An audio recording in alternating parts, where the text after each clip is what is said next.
Iran's newly sworn-in president, Hassan Rouhani, is calling for improved relations with the United States. After his inauguration on Sunday, the new Iranian president struck a softer tone than his predecessor, Mahmoud Ahmadinejad, but said the West must abandon sanctions against Iran.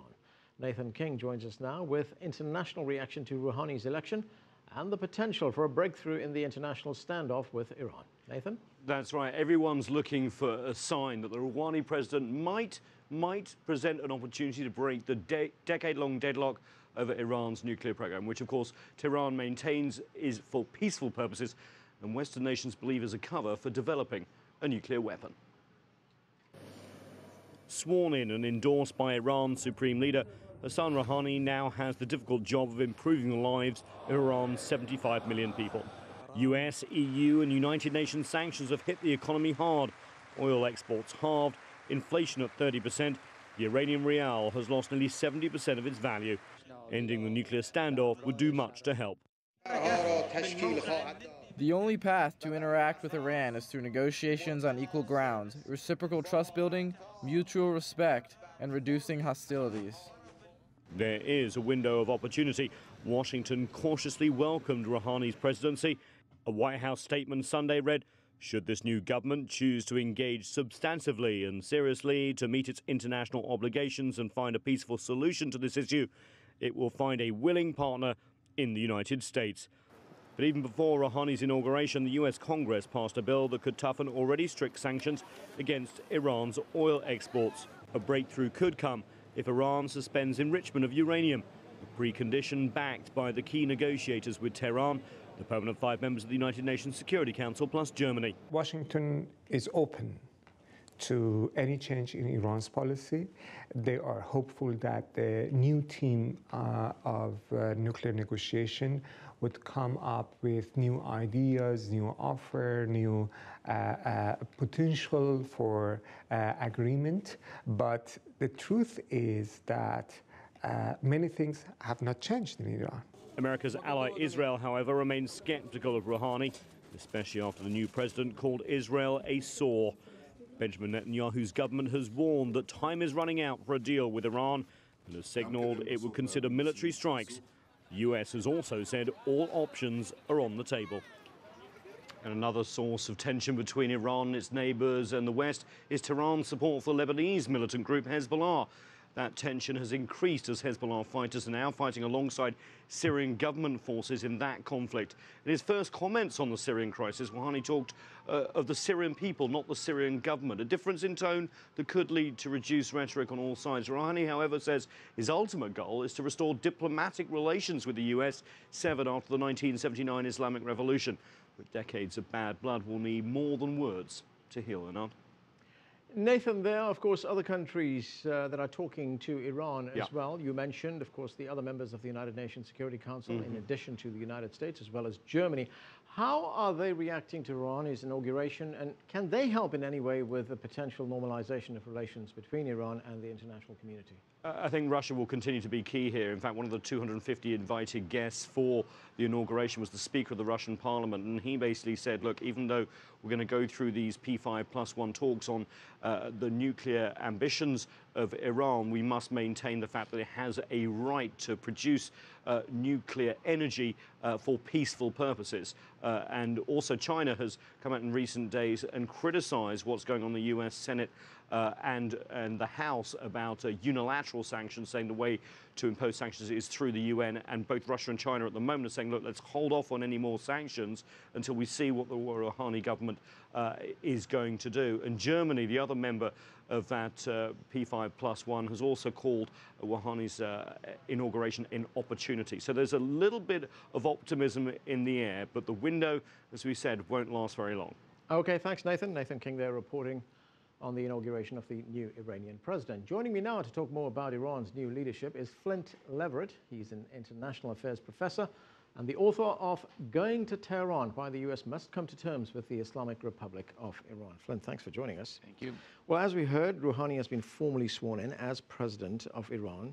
He has adopted something of a conciliatory tone in that first speech in terms of the relationship with the West, particularly the United States. How should Washington respond to this? Well, I hope they'll respond by actually engaging Iran in a serious and substantive way that could actually lead to an agreement.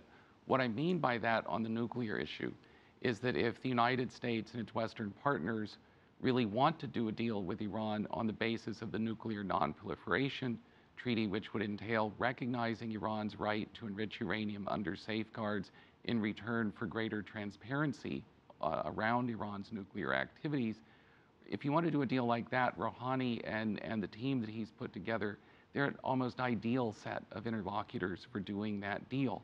What I'm concerned about is that the Obama administration and its Western partners are looking to Rouhani, I think mistakenly, as someone who may be willing to suspend enrichment, possibly even down the road surrender enrichment. I think if the United States and its partners go down that path, we're going to be headed toward diplomatic deadlock pretty quickly. Right, so there are major questions of trust here between the two sides. What about the threat of military action against Iran? We often hear the United States say we haven't taken the military option off the table. There's another term that we hear which is called coercive diplomacy. It sounds like an oxymoron, you know, Yes. Coercive diplomacy. We heard Dennis Ross use that as well, you know. Put a plan in front of Iran. Iran either takes it or leaves it. If Iran leaves it, then the military option becomes far more real. You know, I think that the chances of an Israeli strike, a unilateral strike against Iran, are not all that high, if for no other reason than that the damage that Israel could do to Iranian nuclear installations on its own, I don't think it's great enough to warrant the strike from an Israeli perspective. The United States obviously could do a lot more damage to Iranian nuclear facilities, whatever else it might target in Iran. But I think strategically this would be a disaster for the United States. If the United States starts another war with yet another Middle Eastern country to disarmament of weapons of mass destruction it does not have, I think the blowback to the U.S. position in the region will be catastrophic. It will make the damage done by the Iraq War look almost trivial by comparison. You mentioned the team earlier on that Rouhani has put together. Many members of that team in the cabinet right now come from the former government of Ali Akbar Rafsanjani, and that was a moderate government. What does that tell you? Well, I think, you know, Rafsanjani was Rouhani's great patron and mentor during his career.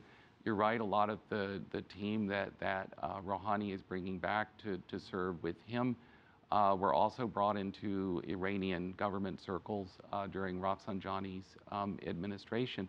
I think it does show that you have a team here that sees potentially great value for Iran in reaching some kind of rapprochement with the United States and with the West. But it will be a big mistake on the West part if we think that they're prepared to do it at what, you know, I think basically any Iranian elite would tell you at this point would be too high a price. They won't suspend enrichment. They certainly won't surrender enrichment. Right, and the other thing that Rouhani has said is that the West should deal with Iran as an equal, not Yes. as the weaker partner. Yes. I want to look at one particular member of the cabinet that he's put together, and that is the foreign minister, who's probably the person that the United States is going to be talking to directly. Is a man called Javad Zarif. He's Yes. the new foreign minister.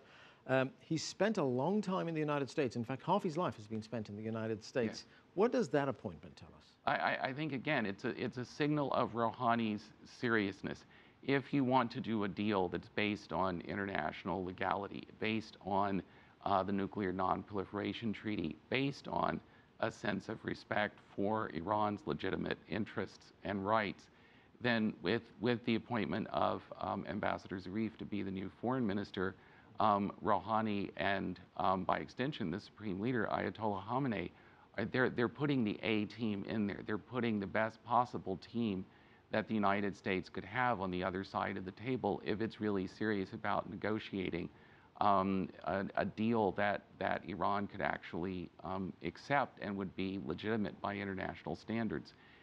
They really are, in that sense, they're sending a signal of their seriousness. I'm not sure that the United States is really prepared to reciprocate. This is a question I want to ask you very quickly. We have 5 seconds. Is the ball now in the United States court? Yes, it is. Okay. Flynt, Leverett, thanks for joining us. Thank you.